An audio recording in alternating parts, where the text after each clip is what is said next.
Doc Moore's Collection of Horror Stories YouTube channel. Episode number 8, Urban Legends. Doc Moore's Collection of Horror Stories YouTube channel, sponsored by Caselet.com. Caselet.com. Design your unique and very affordable phone case with AI. Create your own stunning, one-of-a-kind phone case design using the power of artificial intelligence. From abstract art to nature scenes, Caselet offers a wide variety of Apple, Samsung, and Google phone cases. Caselet.com brings your vision to life. I've got mine. Get yours now. Shop Caselet.com. That's CASELYT.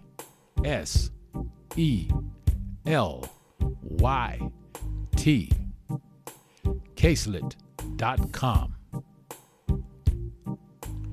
Now, from Doc Moore's studio in Hawaii, here's your host, Dr. Stephen B. Moore, Sr. Aloha. Good evening. Welcome to episode number 8, Doc Moore's Collection of Horror Stories YouTube channel.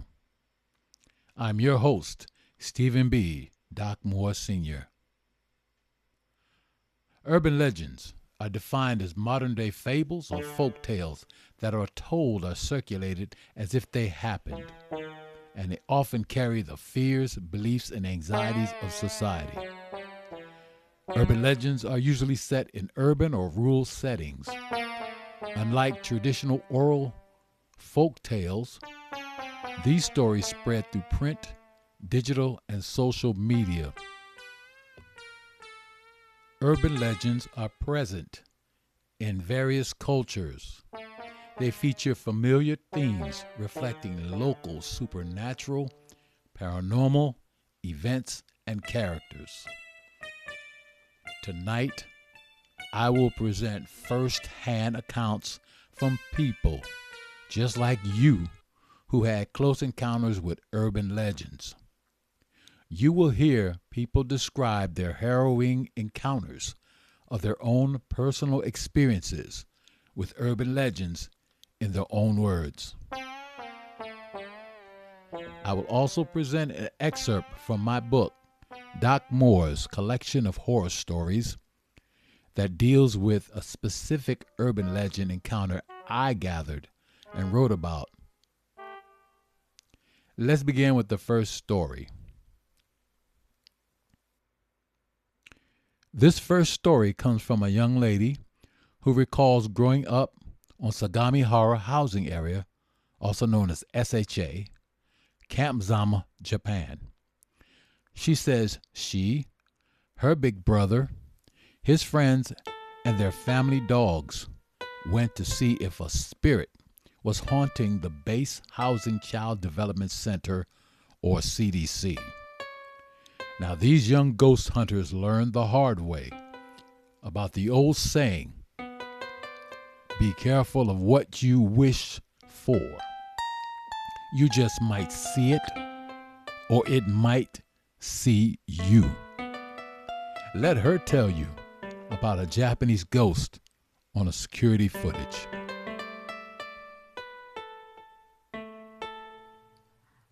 I have a short, true story that I want to share with you, which you may find interesting. This happened in Japan, where I grew up for 9 years. I was in elementary school when this happened. We lived on an army base in Japan called Sagamihara, because this was where my dad was stationed in the army at the time. So it was in the early 2000s when this happened. Sagamihara was very safe. especially for families and children. It was not unusual for children and teenagers to be outside on the streets all the way until it got dark, playing and hanging out, or to see parents going for walks. It was a very safe neighborhood. I was in the parking lot area in front of my house, playing and talking to my neighbor friends who were also outside. I had my dog, Moki, on his leash with me. Moki was a large schnauzer mix with curly white hair, and he was a really good boy. My older brother was also outside talking to his friend, who was the older brother of my neighborhood friend, who also had his dog, named Holmes, on a leash. Holmes was a black miniature schnauzer who frequently ran away from home, but he would always return. So anyways, here we all are, a group of about 5 kids and 2 dogs standing around outside our houses. For whatever reason, my brother asked me if I want to walk with them to the daycare center to see a ghost.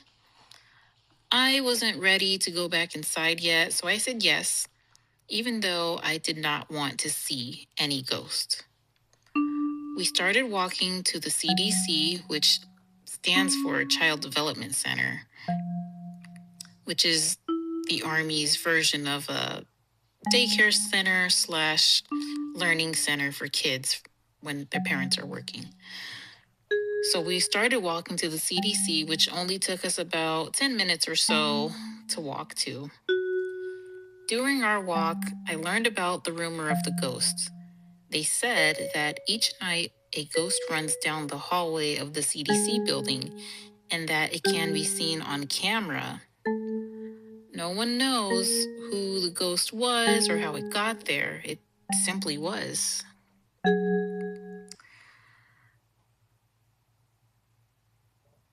The CDC's entrance was a glass door, and through it, I could see the sign-in area, a computer chair and desk, everything looking neat and tidy, just completely normal.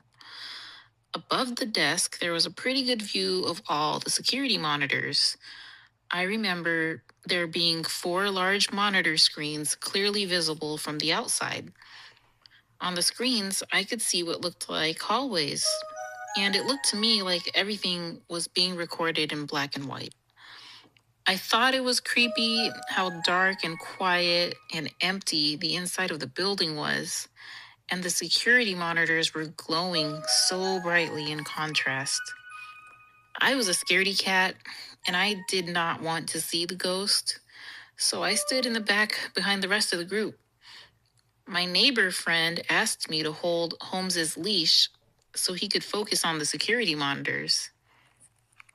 All the kids, including my older brother, had their hands cupped around their eyes, looking through the glass doors, staring at the monitors, and just waiting. I stood behind them all, with a dog leash in each hand, not knowing what to expect, but glad I wasn't going to see anything. From where I was, I could no longer see into the building. I could only see the back of everyone's heads. I waited and watched the boys watching the monitors. It was a hot night during the summer. In Japan, it gets very hot in the summer, even at night. I think we waited there in the heat for about 2 or 3 minutes. And the next thing I knew, they all jumped and hollered and ran off in different directions. I also ran, not wanting to stick around to see what they saw or to be left behind. Unfortunately, I let go of Holmes's leash, but I kept Moki's leash in my hand. The group recollected about 100 feet away from the building, everyone laughing nervously and daring one another to go back. No one noticed that Holmes was missing. I also started laughing because of the way everyone scattered so fast, but I wanted to know what they saw. My brother said that when they were looking at the monitor, a white ghost or figure appeared in the hallway, and it was running towards the camera, fast. He couldn't give me more details than that. We all walked back home, and Holmes returned the next morning. I had never had the courage or desire to go and see for myself the ghost of the daycare center.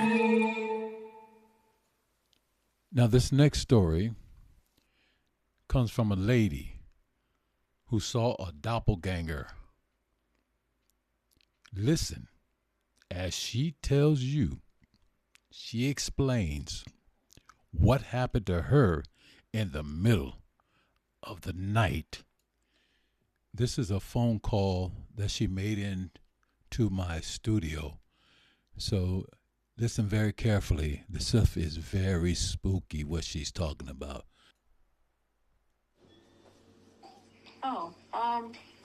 So one night I was sleeping in my bed and I was really thirsty. So I decided I was going to get up and go get my drink from out of the kitchen. And my drink was in a purple cup. So I go and I get my drink from the kitchen, and on my way to get my drink, I see one of my nephews coming in the door. And I say, hey, hi. I didn't know you were coming over, but okay, hey. Because, he comes and goes, like whenever. So I thought his grandma dropped him off. So anyways, he responded and said, hey. And I thought nothing of it, grabbed my cup and went back to bed. And so the next morning, I was talking to his uncle about them. And then I mentioned, oh, yeah, by the way, he's upstairs. I saw him come in the door last night. And he wasn't sure that they came because usually they'll let him know, like, when they're coming over. And so I tell him, yeah, he's upstairs. And so my son came downstairs, and I told him, go upstairs and grab your cousin. And so he goes and looks around the rooms, and he's not upstairs. I'm like, okay, well, he's upstairs. Go look again. Check all the rooms and check all the beds. Make sure he's up there and tell him to come down and eat. And so he goes back up there. I sent him up there 3 times. So he goes back up there and comes back down and says, he's not upstairs, Mom. And I'm like, no, there's no way. Because I saw him. I spoke to him, and he responded back to me. And then I picked up my phone, and then I called him. And he said that he never came by. And it scares me because I know I saw him and I spoke to him. And just to make sure I wasn't sleepwalking or dreaming, like I actually had my purple cup next to me by my bed. Those were some excellent first-hand accounts of something occurring that we all look at as urban legends actually happening to someone. A doppelganger, and also everyone talking about a ghost in a CDC, and they actually see it. Urban legend about someone in that CDC passing away, and it is seen by everybody. Now, the following excerpt is from my book, Doc Moore's Collection of Horror Stories. And it's called The Haunted Rectory, Part 3, Conclusion. It's an urban legend about a haunted mansion in Detroit. And it tells why some paranormal investigators fear sounds and images of children haunting places and what they find lurking in the dark, ready to play. Cut your lights off, put your candles on, and let's crack open that chapter, The Haunted Rectory, Part 3, Conclusion. Jimmy and Shay, a married couple. By day, hard-working people. By night, members of the Detroit Black Paranormal Investigators. They were assigned to investigate haunted locations, such as the Haunted Mansion in Detroit. The Detroit Black Paranormal Investigators were the only ghost hunters in the state that, after reviewing the background of the mansion, accepted the task. Also, there was a large fee being paid by a realtor who wanted to ensure the buyers of the mansion weren't getting a haunted house, which would enable them to get out of the sale. Detroit's urban legend had that the mansion's first owner hung himself in the basement. And when the police investigated, they found that the owner was doing dark rituals in the mansion. The police found skeletons of children in the home. Bodies were found in the attic. So the Detroit Black paranormal investigators, including Jimmy and Shay, took the job. They went to the mansion. The paranormal investigators entered the building using the keys provided by the realtor. The team broke off into pairs to search the mansion. Jimmy and Shay were sent to the attic. Jimmy and Shay climbed the stairs to the attic. The house was dark, empty, and silent, except for the thunder outside and flashes of lightning through the windows. Despite knowing no one else was in the attic, they heard strange noises, cats meowing, dogs growling, and muffled children giggling from the attic. Bracing themselves, they opened the attic door and entered. They caught their breath and entered the vast, dark attic of the mansion. They pressed on into the large ballroom-type attic, flashlights sweeping the shadowy spaces. Jimmy led, Shay clinging to his hand. Windows lined the enormous attic, which stretched wider than 2 bowling alleys and longer than a football field. They moved cautiously. Shay thought she saw children standing along the walls, but Jimmy was unconvinced. As part of the Detroit Black Paranormal Investigating Team, they set up their tape recorders and video cameras. After preparing the digital and audio equipment and with dry throats, they asked out loud into the darkness, "Who's up here?" Waiting and hoping for a response. At first, they were met with silence, other than a thunderstorm outside and lightning illuminating the ballroom-sized attic. A childlike voice greeted Jimmy and Shay as they asked again, "Who is in the room?" The voice came from near a chair and said, "Let's play a game called Mr. Fox, Mrs. Fox. What time is it?" The child said, "We ask you what time is it. You tell us the time, and we will come forward to you." The time is the number of steps we will come forward. When you hear midnight, we can come to you all the way. We can get close to you. We can get you. Ha, ha, ha, ha, ha. We want to play. Suggested more than one presence. The child mentioned, "Mrs. Fox and Mr. Fox, join us.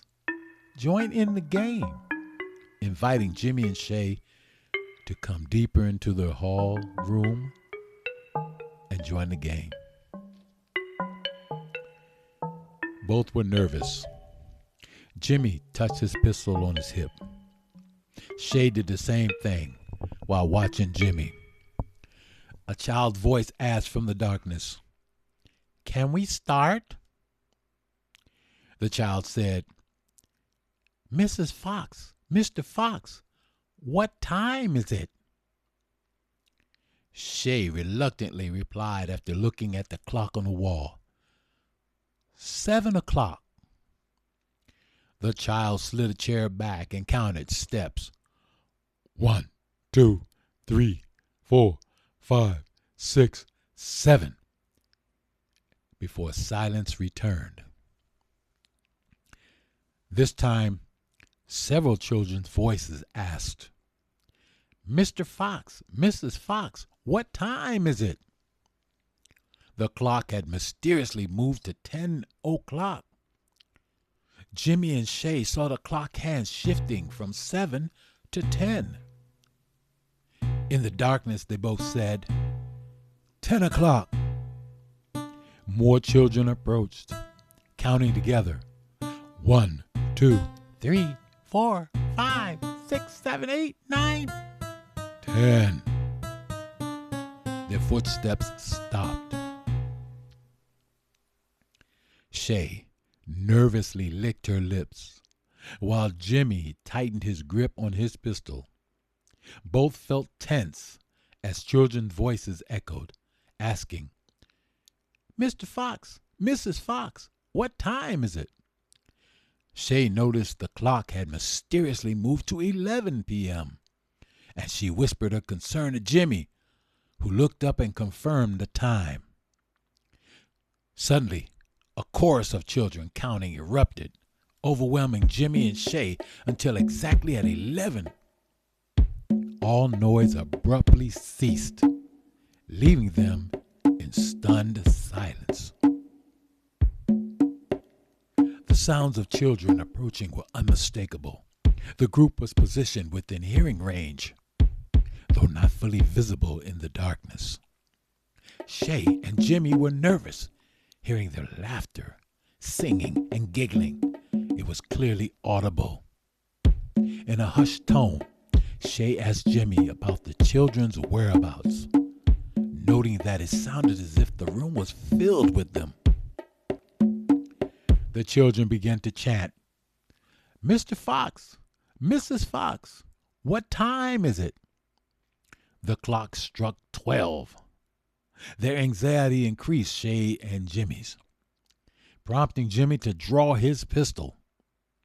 The children's voices unified, now louder and more ominous, repeating, "Mr. Fox, Mrs. Fox, what time is it now?" Shay looked at the clock. Jimmy looked back into the room. They didn't want to do it. They prayed not to do it. They really wanted not to say it. But they had to play out the game. The cameras were rolling. The audio tape was going. The digital recorder was recording everything. It was all going and capturing all of the sounds, all of it.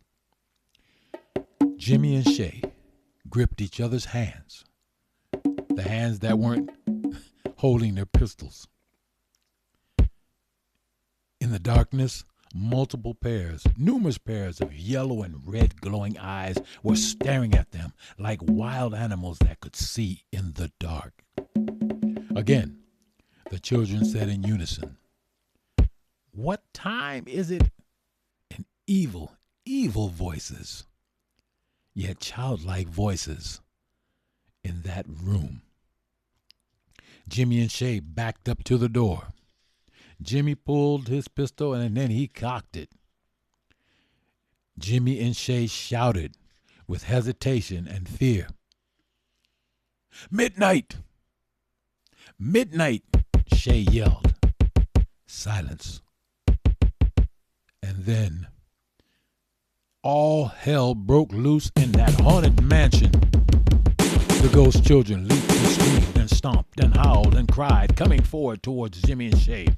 Jimmy and Shay emptied their pistols while trying to open the door. Shay screamed for help to get out of the attic as Jimmy blasted away at the shadows coming after them. The shadows, shouting, giggling, laughing, yelling as they stomped forward towards Jimmy and Shay. Shay grabbed Jimmy, while staring at the oncoming dead children. Jimmy hurriedly opened the attic door and pushed Shay through the door away from the oncoming ghost children, then slammed it shut and followed her down the stairs. But the ghost children burst through the door and followed her down the stairs. both raced down the stairs and met with Doc Moore and the rest of the paranormal investigators. Out of breath, Jimmy and Shay were unable to explain their actions to the rest of the team, searching for paranormal activity in the mansion. The others could only watch the attic door in confusion. Doc Moore glanced up and thought he saw a child with glowing red eyes at the top of the stairs, but he couldn't be sure. This is an excerpt from my book, Doc Moore's Collection of Horror Stories. The chapter is The Haunted Rectory, Part 3, Conclusion. Well, this concludes this episode about urban legends and book excerpts. Send your comments, criticisms, questions, and more to Doc Moore's Collection Horror at hotmail.com. That's Doc Moore Collection Horror at hotmail.com. Or my website, www.docmoremediaproductionsllc.com. You can call me also at 808-200-7581. Leave a message. Please subscribe to Doc Moore Collection of Horror Stories YouTube channel. Mahalo to all of you who listen and have subscribed. Mahalo and thank you for joining me tonight. Thank you for subscribing. And if you haven't, please click the subscribe button so I can continue to bring these supernatural stories to you on my YouTube channel. Until the next time, that sound in the dark, that movement in the corner, is it real? Is it true? What do you think? You be the judge. Until next time, I'm Doc Moore. Good night.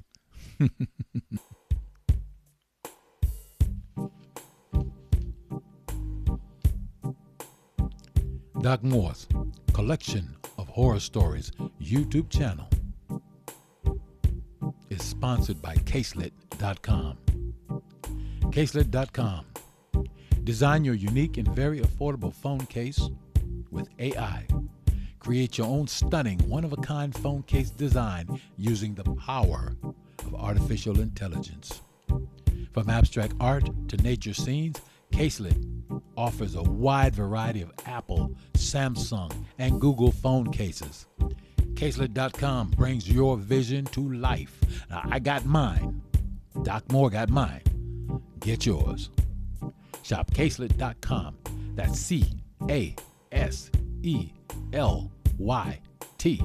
Caselet.com. It's time for Doc Moore's Collection of Horror Stories YouTube channel.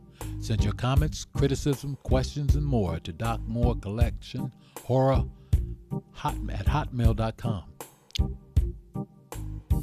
Doc Moore's Collection of Horror Stories available ebook, paperback, and hardcover at www.amazon.com/Doc Moore's Collection Horror Stories. Check out the Moore Ohana Band on Spotify, iTunes, iHeartRadio, Apple Music, and other streaming platforms. Audio and video production created by Tanya L. and Stephen B. Doc Moore Sr. and the Moore Ohana Band at the Doc Moore Recording Studio, Oahu, Hawaii. All content created, recorded, produced, and under copyright by Stephen B. Doc Moore Sr., PhD Media Productions, LLC.